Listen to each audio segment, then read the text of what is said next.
I knew that I had something going for me probably when I was pretty young, in between that 12s and 14s age, where I knew that I wanted to get on better teams. When it wasn't coming from my parents, it was coming from me. Like I was kind of complacent, where I didn't feel I was getting any better, but I knew I wanted to, and that's when I realized, okay, how do I take my game to the next level? And that's, surrounding yourself with other girls that want the same end goal as mine in mind. And so finding the right teams, finding the right coaches, making sure that I was doing the best that I could do individually when I wasn't at a practice, to make sure that I was continually growing my game, whether that was with hitting, defense, catching. When I was really young, I was a pitcher.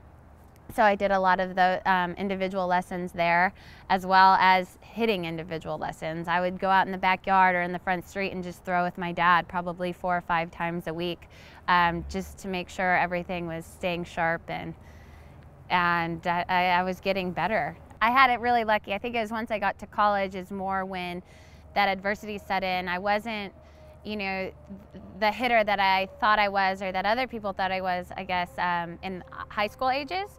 I got to Texas and I was just more of your average hitter.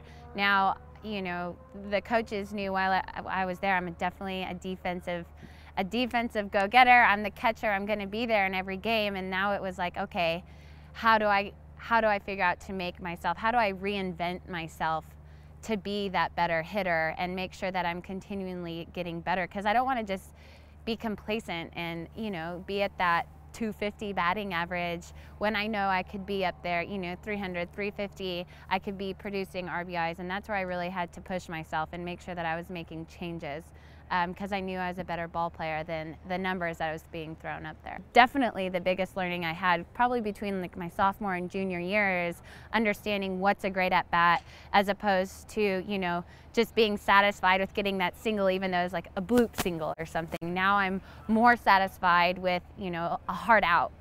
And I know that sounds kind of funny or interesting to the average person, or some people that, you're always wanting to see results, but you got to put in the time behind and understand how you're going to get those results.